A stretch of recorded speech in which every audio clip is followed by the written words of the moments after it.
Good evening. A bill introduced in the legislature could limit how schools deal with students who act out in class. No more suspensions and expulsions for younger students. News 13's Gabe Chavez is here with what it could mean for students in pre-K through second grade. Well, those in favor of it say that it could change how students perform in class for the better, but others worry about the strain it could put on educators.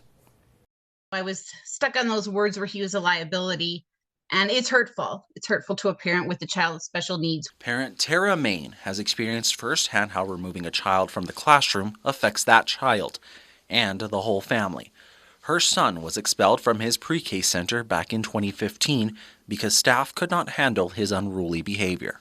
When this happened to my son at the daycare, I had to take him out and I became unemployed. I had to become unemployed to take care of my child, which then, that creates more of an effect on the family. Senate Bill 283, sponsored by Senator Harold Pope, would stop expulsions and suspensions for students in pre-K through second grade.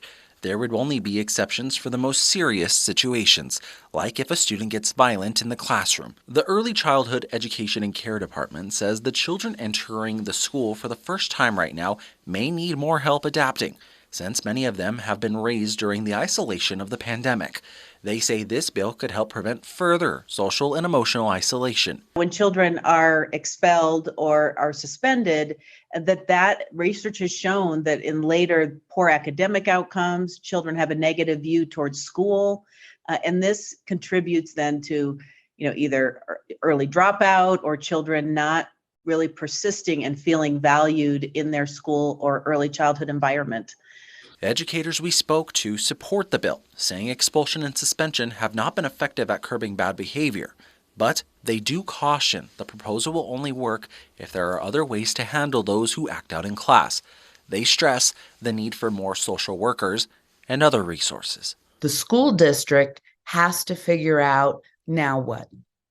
And if the now what doesn't have any resources attached, we can't find more counselors, we can't fund more counselors, then we have to figure out the best way to help the child. Last year, 900 students second grade and younger were suspended statewide. Back to you. All right, Gabe, thank you. Senate Bill 283 is expected to be heard in the Senate Education Committee tomorrow morning.